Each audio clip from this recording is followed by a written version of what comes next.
Okay. So, can you hear my voice? Yes. Okay. Then, it's great to see see you all to join this presentation. Today, I'm going to introduce you the ZK 8.5 new features. Um, if you don't have a microphone, you can use the chat. There's a chat window. You can send messages or questions to that chat window, and we will check that and answer your question later. Okay, let's begin. This is the outline today. I will show you. The first, I will show you the highlight features, the most important features that ZK 8.5 implement, and then I'll show other minor enhancements.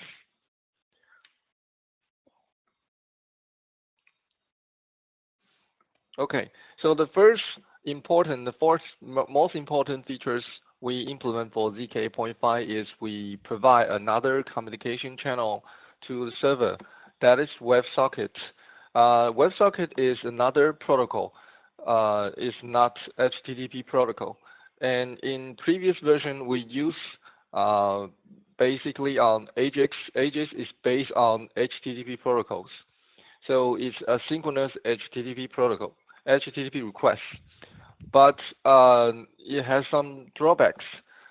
So comparing to Ajax, the WebSocket is a full duplex, is a bidirectional protocols.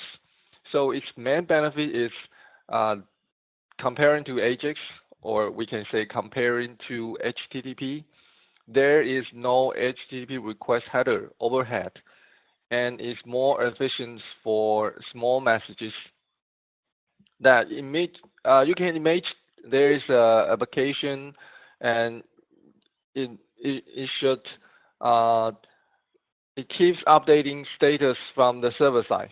For example, we can see a demo.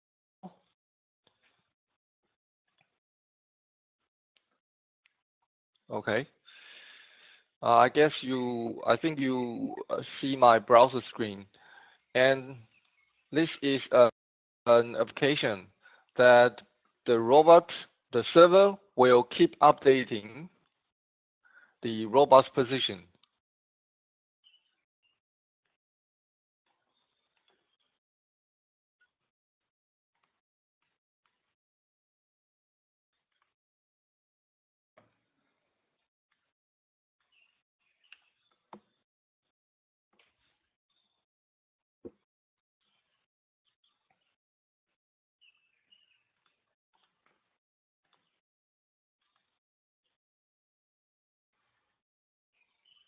Okay, so now you can see the robot the robot keep moving because the server keep updating and keep changing the robot's positions in this area. And now I use the comet. So you can see under the develop tools in the network tab with the XHR filter, you can see there are lots of requests. It keeps sending to the server because we need to get the update status, the update position. So in such scenarios, in such use case, you can see there are lots of HTTP requests, and if you check these request headers, you can see those request headers are very similar, and you can see the content of the request is very small because the request is just to get the main purpose for this request is just to get the response. So you just keep sending some dummy requests. So the content, the form data here is very small, and the header is larger, even larger than the content. So, and every request headers looks very similar. So in this case, the header is like an overhead, is a west, because the most important is the content itself or the response itself. Yeah. Here it contains the position, the robot's latest position. So the headers becomes the waste of the traffic, and the server need to wait for client's request. The server need to wait for the client's request to respond back the data. If there's no client request, then server cannot push data from server to a client.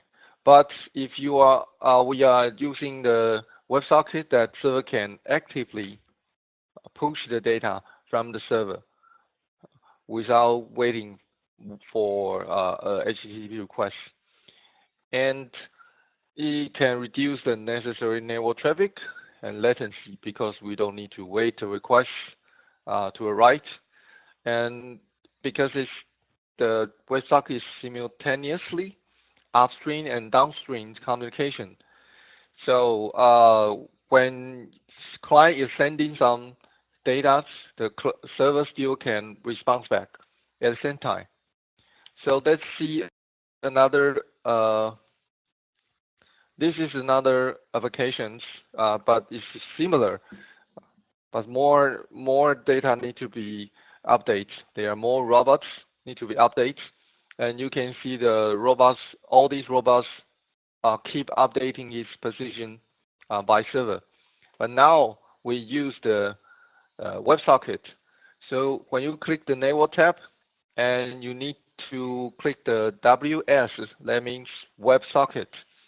So you can see there's only one request to establish the WebSocket connection. So you can click the header. So it requests, there's a request headers, just one. And when you click the frame, you can see there are lots of data keep updating. Some is upstream, some are downstream. So because there are many robots keep updating the status. So at the same time, I can still ping the server, and server can respond back. So that means when server is keep updating, keep pushing data from the server, and I can still sending requests to the server. So this is bidirectional, and so the channel only contains the data. That means the position of the robot, and there is no redundant HTTP request headers or response headers. So there's no waste, just the required data sending through these channels. So this is you can see the WebSocket is more efficient than the HTTP requests, especially in this case when you want to sending lots of small small messages or keeps receiving receiving data from servers. So it's very it's more efficient, and it's in such case. Okay, let's stop it now.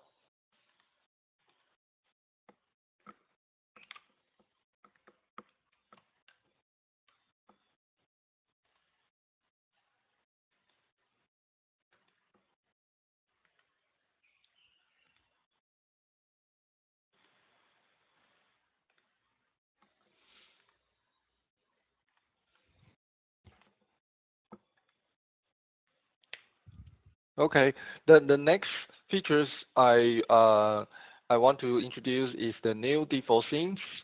In 8.5, we create a new default theme we call Ice Blue. Uh, Ice Blues.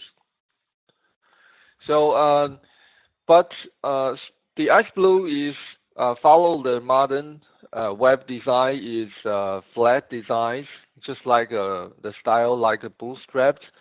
So the button does not have a shadows, but this seems it has a larger margin, has larger padding and larger font size, and it's a little bit wider.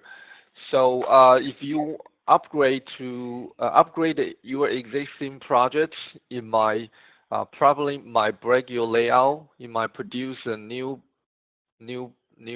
lines or in your layout, so you might extend your component or layouts width and height. So you can still keep using the previous default themes, Breeze. Just need to download an extra jars and specify the preferred theme to Breeze. So, but this new default theme looks more modern and more fashioned. Um, and except the new default theme, we still have 23 more modern themes. Let's see the demo. Okay. So, and you can see in this page,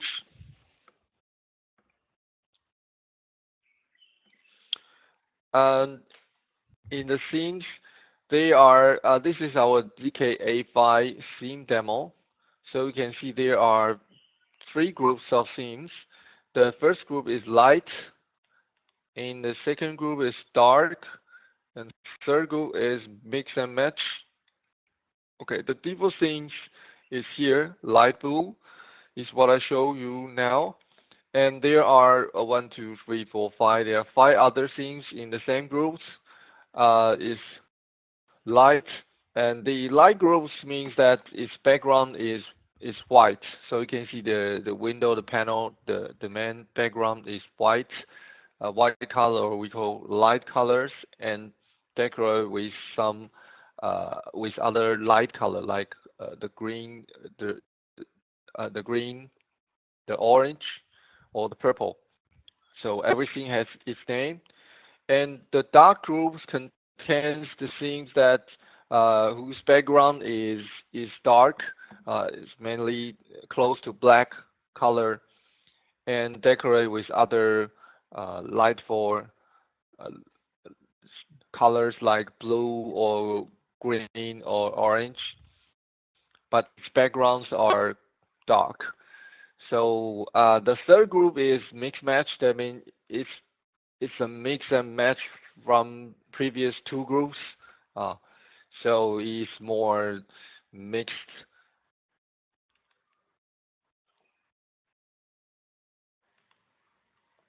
So you can check the details uh, with these URLs. And there are the four classic things like Atlantic or Breeze, Sapphire, and Silvertail are also available. You can download their jars to still apply them if you want. So we can see we have these in this new version. We have more and more themes than before. And so now, if your user prefer to change themes, you can even download more than one theme jars and just call the API to let users switch between different themes, and ZK will store the theme preference in its cookie so that each users will not affect another users. So every user has his personal themes.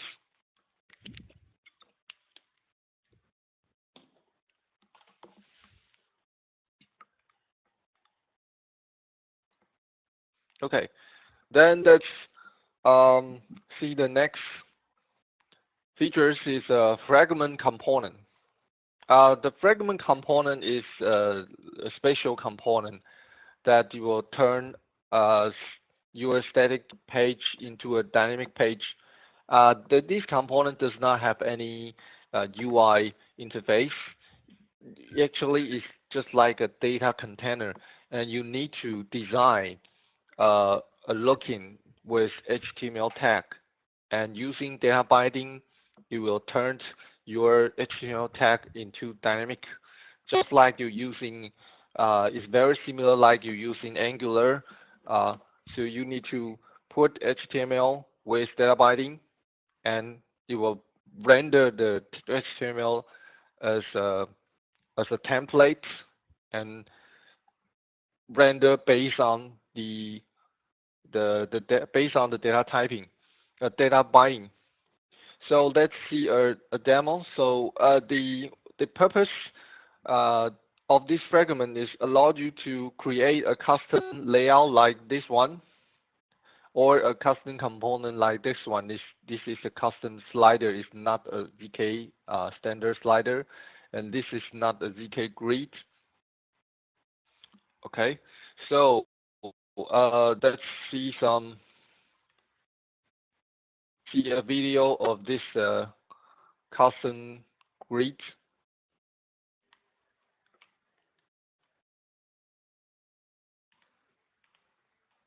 Okay.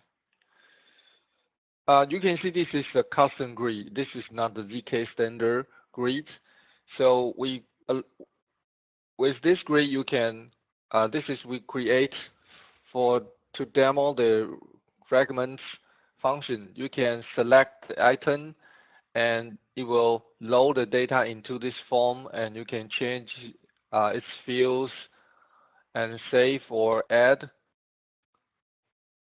So you can see the grid. We create another icon called edit, so you can click to edit. So this is a custom layout, and does not is very lightweight because it does not have any advanced features like ZK grid, but since it's very lightweight, so it does not it's very it can fulfill. You can change your layout. You can even create more custom layout or looking or features like you want. So this is what Fragment can do. If there is there's the ZK provided component cannot fulfill what you want, then you can create your custom layout that this way with pure HTML. As since this demo is the code is too complicated, I can show you another simpler example is the custom slider.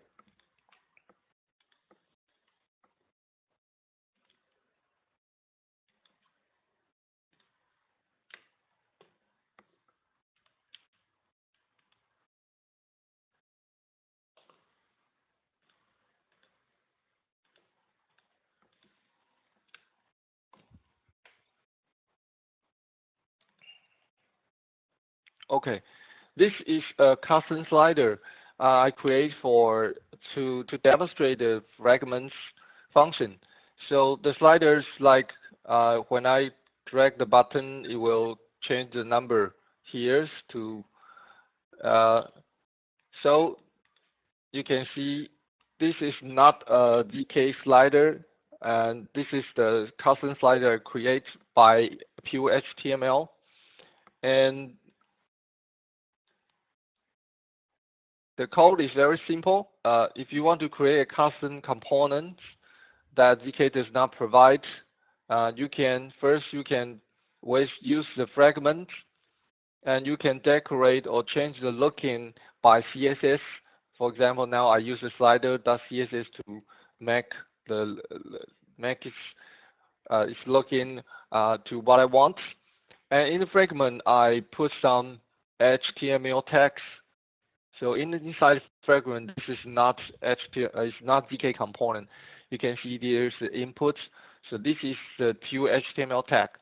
So I use this tag HTML to compose the components, looking the interface.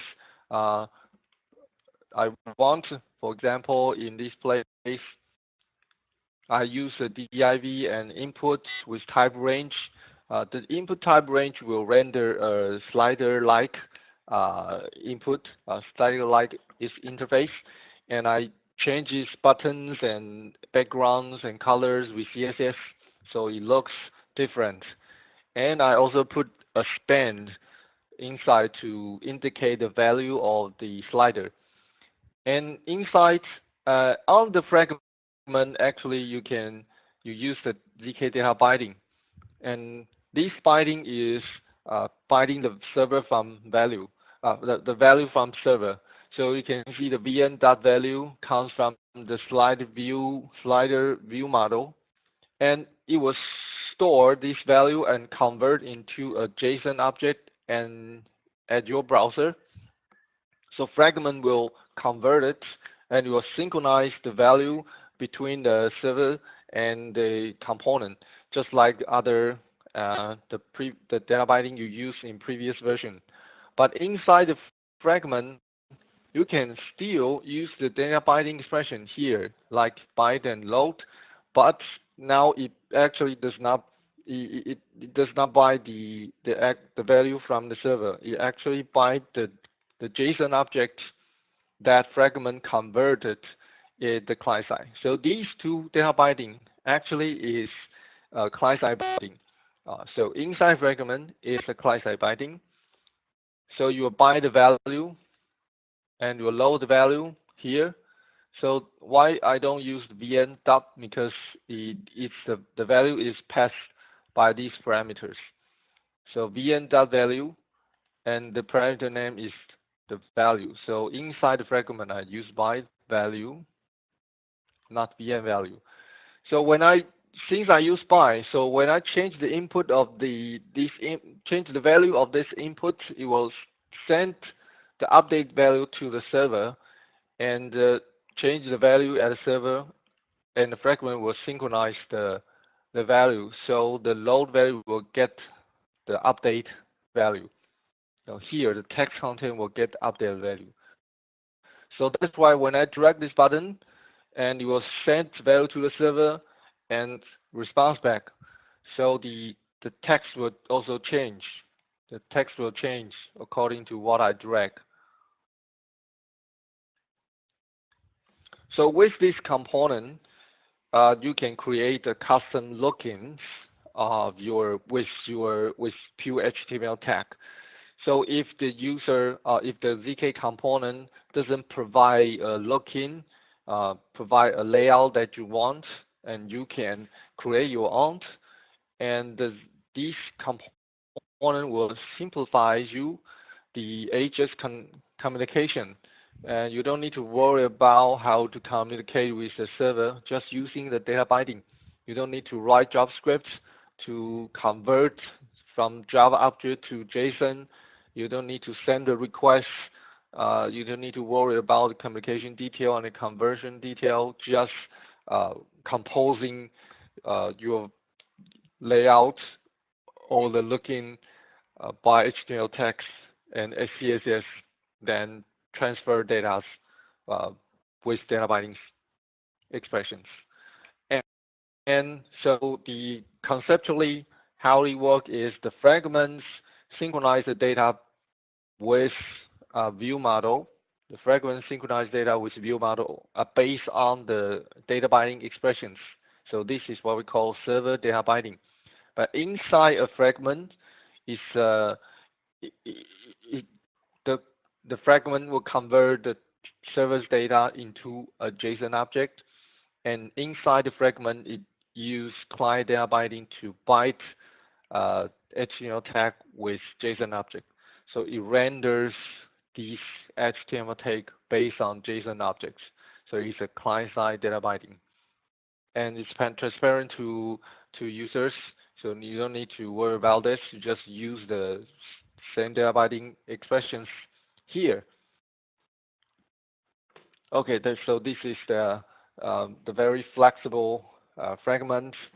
As you can imagine, it's a data container that communicate data for you and convert data for you.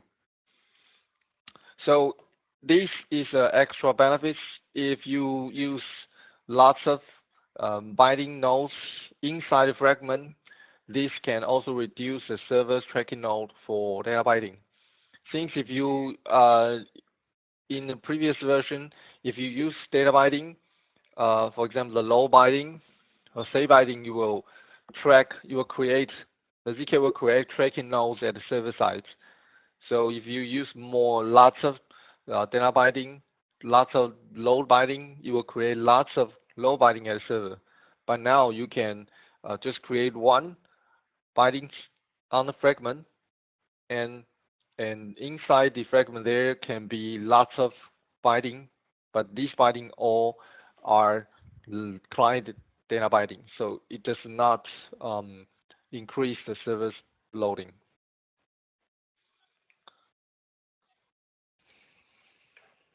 Okay, then the next one is the split layout component. The split layout is a flexible and lightweight layout containers.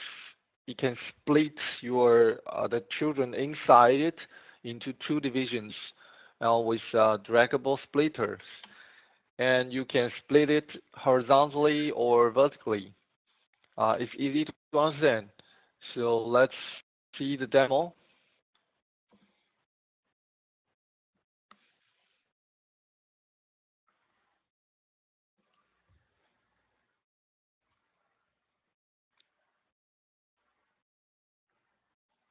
Okay, then I think you can see this is a split demo, a split layout demo, and you can see it divides the container into two divisions, area 1 and 2, and there is a splitter here. You can drag to change the size of the two divisions, and the usage is very simple. You just put the split layout and put the two components, maybe two div in this case, or two window, or one window, one panel, just any two components inside the split layout, and it will uh, allow you to change its size by the splitter. And the second use case, it also supports some events. So when you drag the splitters, it will send the event to the server and tell you the size of each divisions.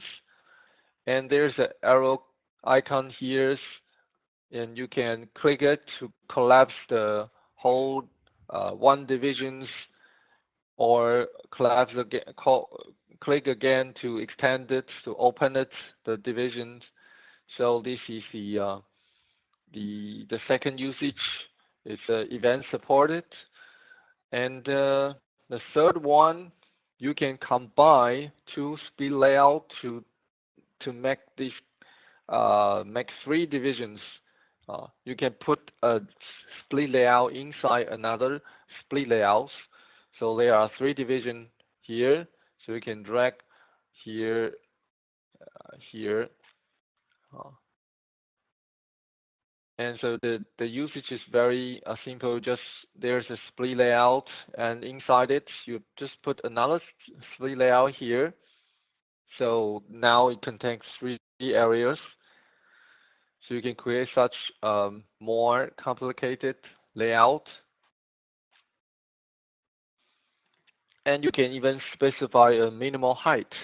That means, for example, the area 1 has a minimal height 200 pixels. Now, even I make it smaller by dragging, but you can see I cannot make it smaller than 200 pixels. So you will keep a minimal visible area, visible height, and the area 2 is the same. I cannot make it smaller than 300 pixels, even I keep dragging the splitter. So this is another usage. And even so, you can customize the splitter. So this is there are three examples. You can change its background to yellow, or you can make the splitter thinner like this one, or you can make the splitter shorter or thicker like this one. So just pure CSS, no need JavaScript. You can change its looking. Okay, so this is split layout. It's very easy to use and understand when you want to split your page into 2 or 3 divisions. It's very useful.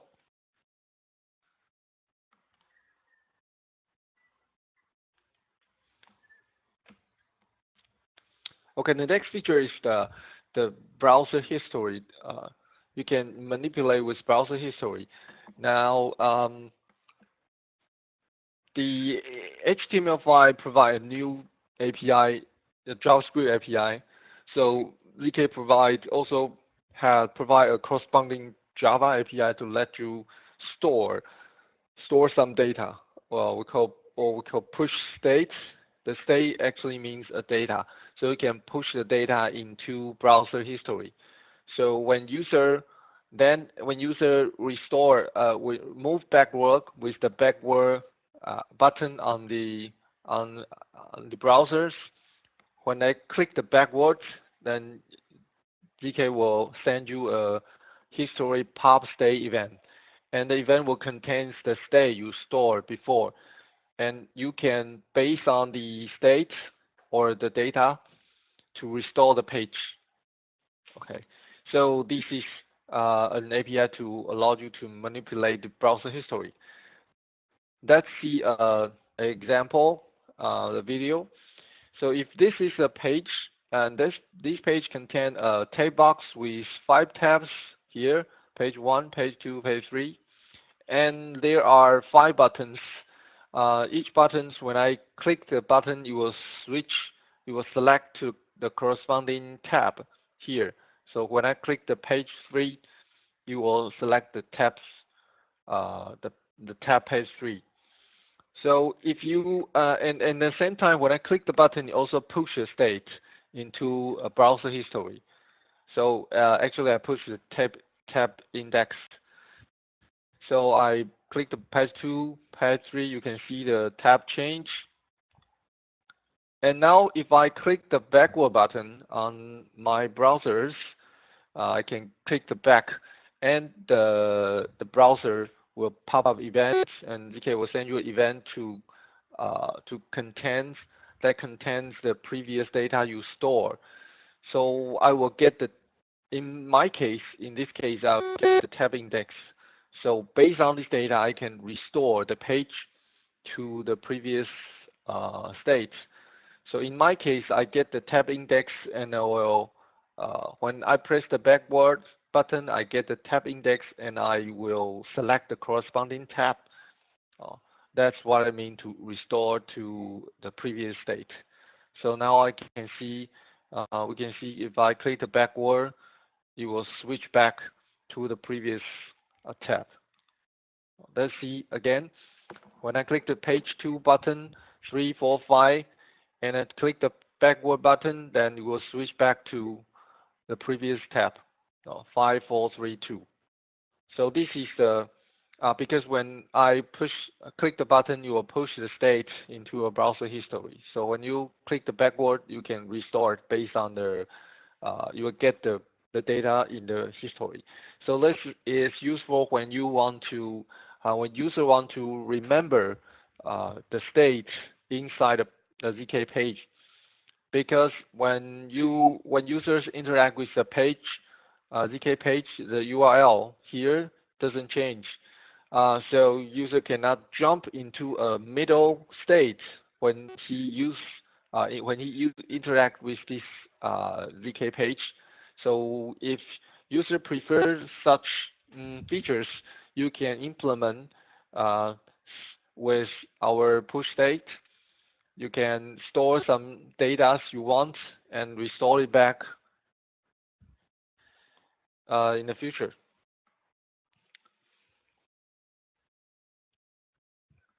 Okay. The next feature is the source map for WPD. If you ever check the source of ZK client-side widgets, you can see actually there are lots of widgets source, but we compress it and merge it into one several files, and each file we call WPD. But it's inconvenient if you want to check the source, because the WPD does not have any comments, and it merges lots of file into one, so it's hard to read. So now we provide the source map of each widget. So you can see here,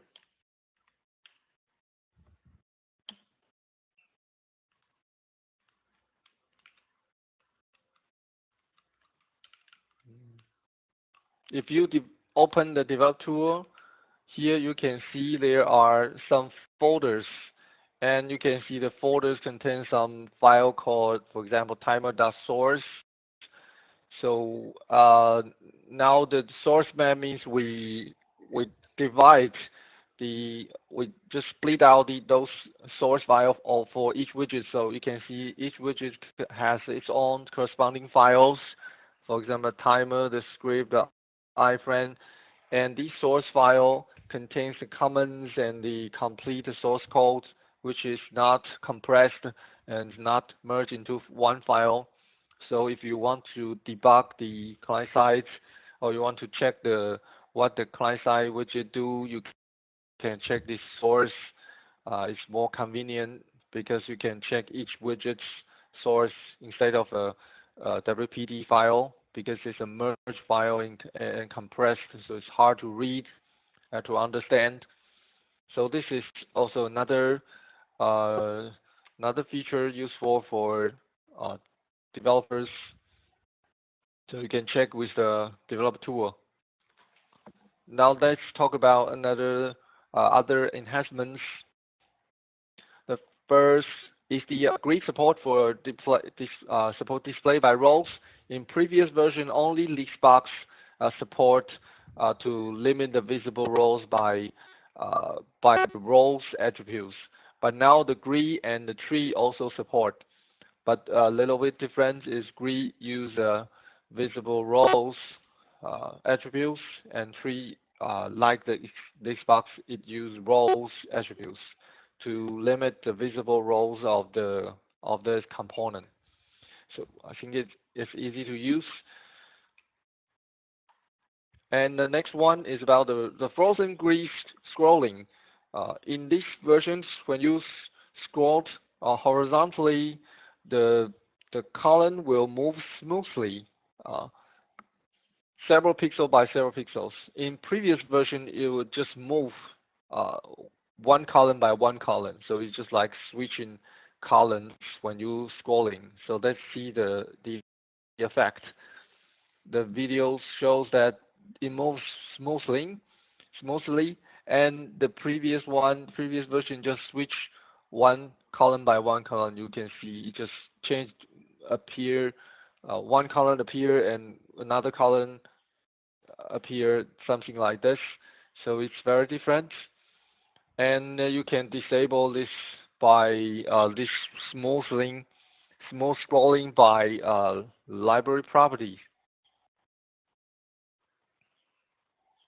Okay, so this is just um, a scrolling improvement, and we also support in phone also called stick icons.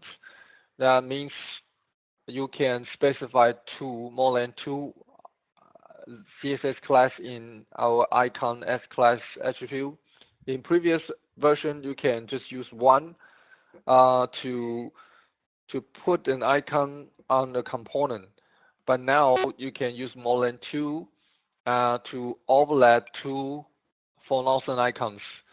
So for example, this is a circle with a flag. There are two icons. One is circle, one is flag, and it will overlap to each other. So to combine as another icon. So this is a band icon with a camera icon. So it overlapped each other's. So you can see with this approach, you can create combined icons with to produce another icon.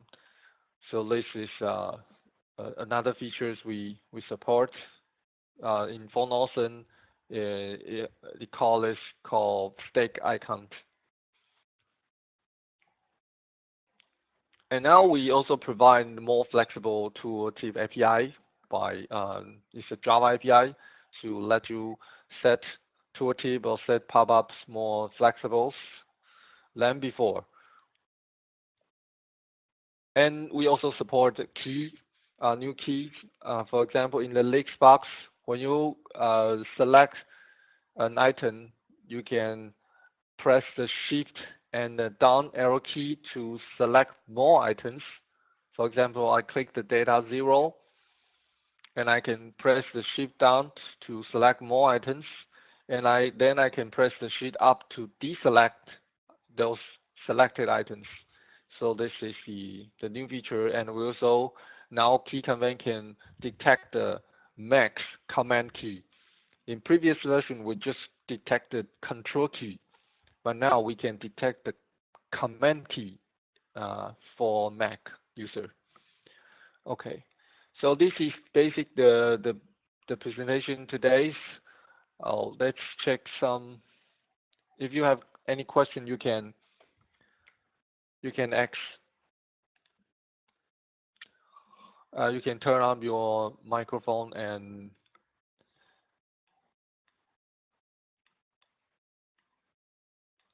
raise your questions. Does anyone has any questions?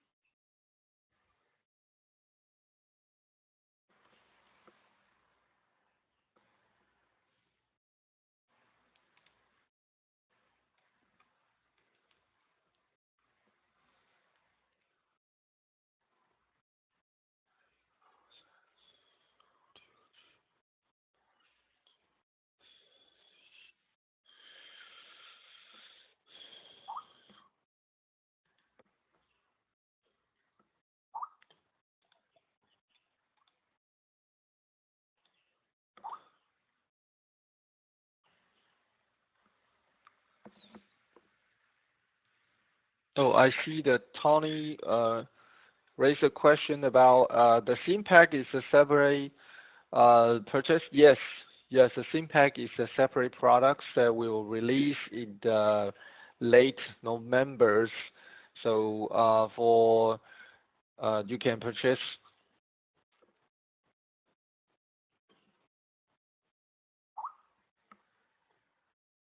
And for EE users, you don't need to uh, purchase separately. It's include for EE customers, but for other edition users, you need to buy the SIM pack. But for EE, it's include by default. So if you purchase the EE that already contains the SIM pack.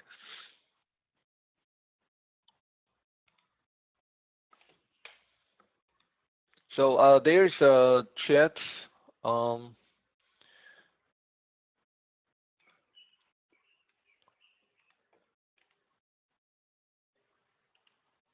will send you the link in the chat.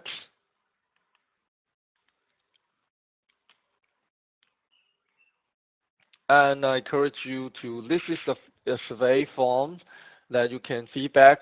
And after you fill this survey form, you can get my slides and the videos and an animation of this presentation.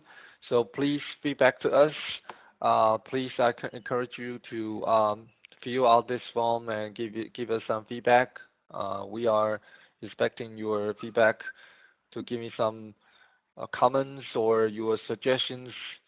So please, everyone, check this chat. There's a link you can click to fill out the forms.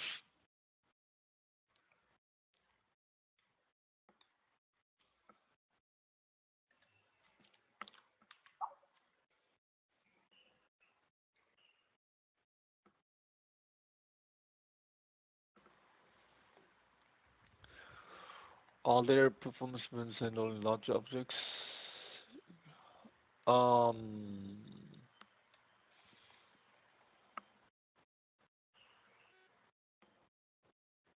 Okay, I see your.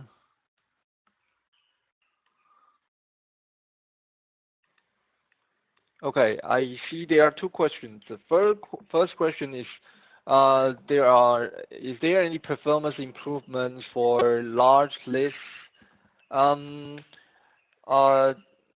There's no specific features for improvement list, but I think if you have performance problems, I think the current features only still can handle the performance problems, it depends on if you have specific issues, you can contact with us. I think the current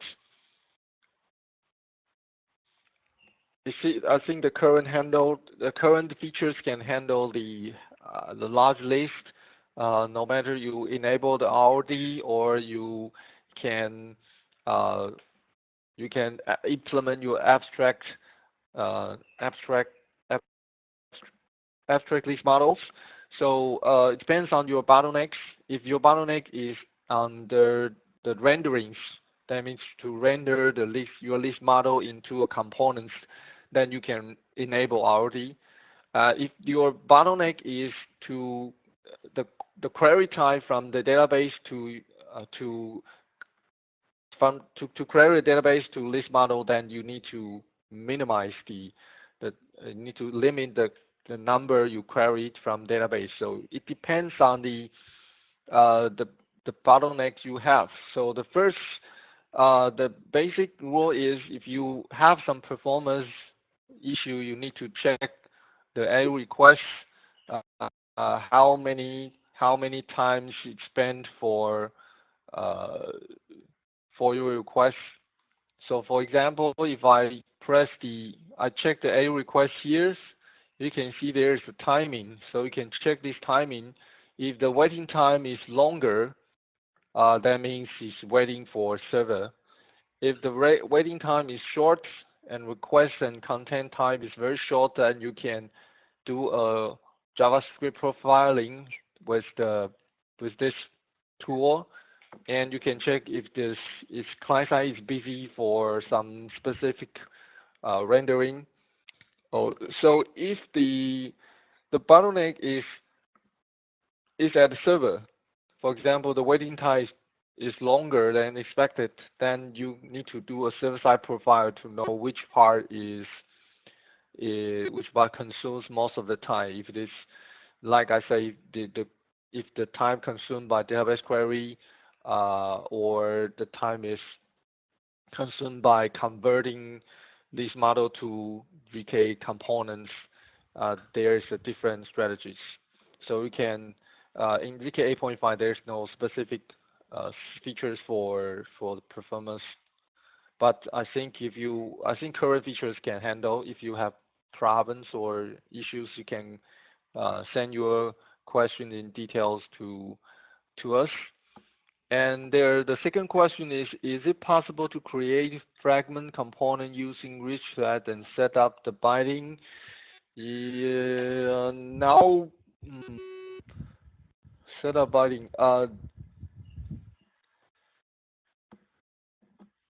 I think it's you. I think it's yes, sure.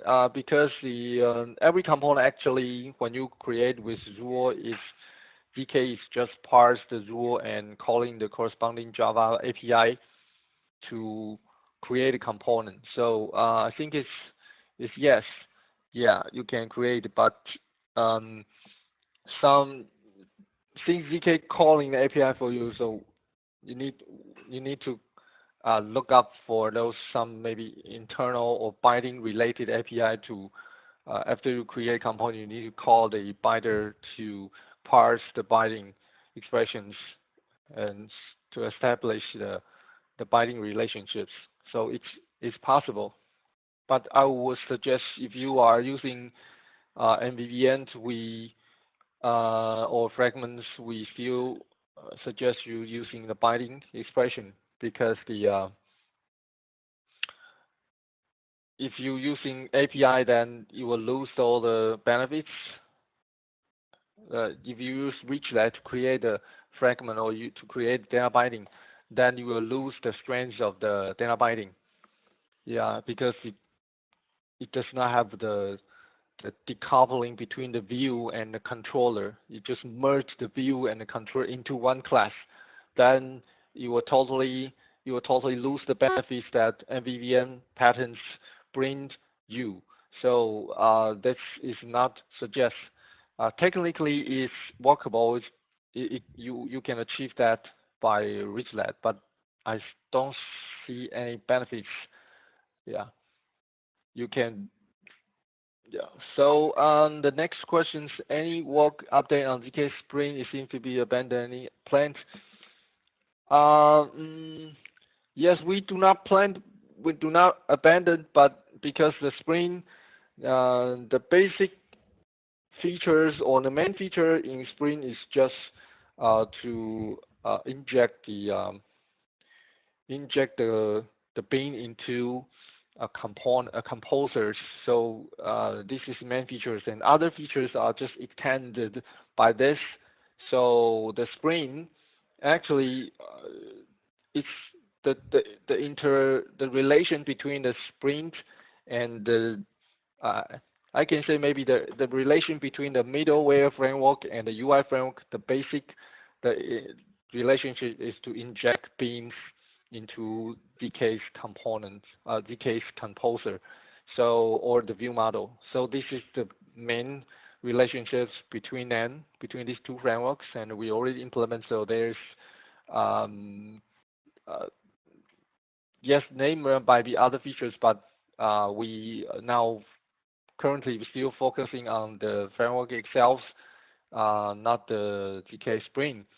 But the future plan might be we will investigate more about the Spring Boot in the future to because it seems very popular now. So we will try to investigate the integration between the ZK and ZK Spring Boot. Sorry, the ZK and Spring Boot. I think it's not there's uh, no no need to create a component to do the integration, but just some steps and the usage you need to know to know how to use the Spring Boot with ZK because they are two different purpose frameworks.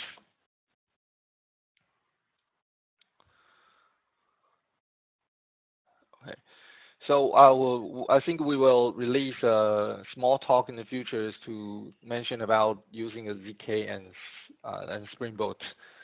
And Spring Security, yes, Spring Security now yes, there might be a need to a little update for Spring Securities. So there's no clear plan, but I think we will start to check these Spring related add-on to make it maybe more an update in the futures because it seems that Spring is updating its version and there are some configuration might need to be minor updates, or in our examples we need to change or update our documents. Yeah. So we will consider to update the ZK Spring related even maybe on documents or uh, on the source, but now there's no clear plan. And thank you for your questions. And does anyone has any questions?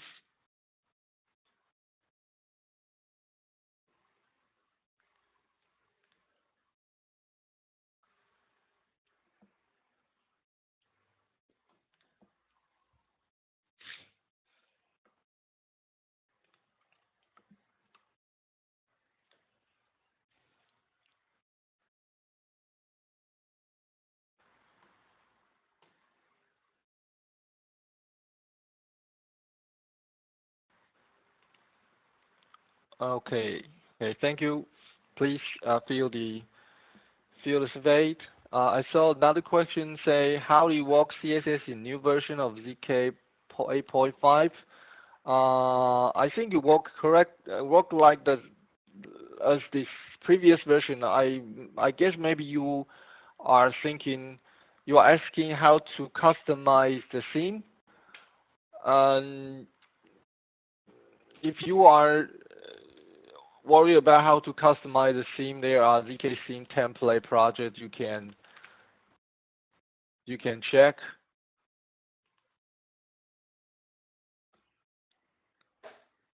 No, since the ZK 8.802, we create a ZK theme template project, and if you want to create new themes, if you just change one component or just partial CSS, then it's similar to CSS to ZK7 because it just find the corresponding CSS class and override it. If you want to change the whole theme, then we suggest you using this new approach for building custom theme. It tells you how to create your custom theme with our theme template project. So it's it's suggested in this since ZK8, and if you just change a partial component or a component or some components CSS, just find the corresponding CSS class and override it, then it's the same as previous version. And for performance issues, you can, for those people who have performance issues, you can check this in our developer reference. There is a step-by-step troubleshooting guideline. You can try to locate your bottleneck with these guidelines.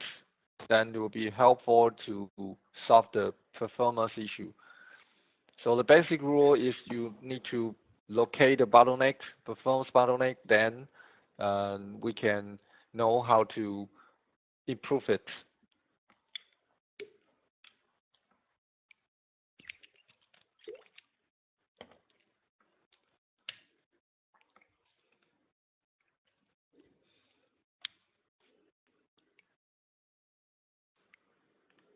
Okay, I hope I answered your question.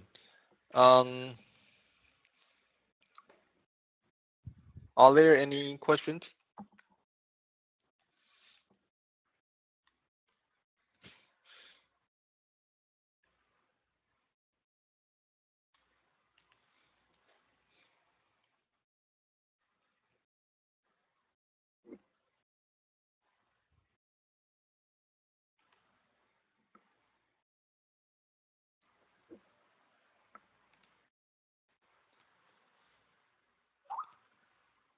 Okay. Okay, if there's no more questions, I think we just end this presentation and thank for everyone to join this presentation. Thank you. If you have further questions,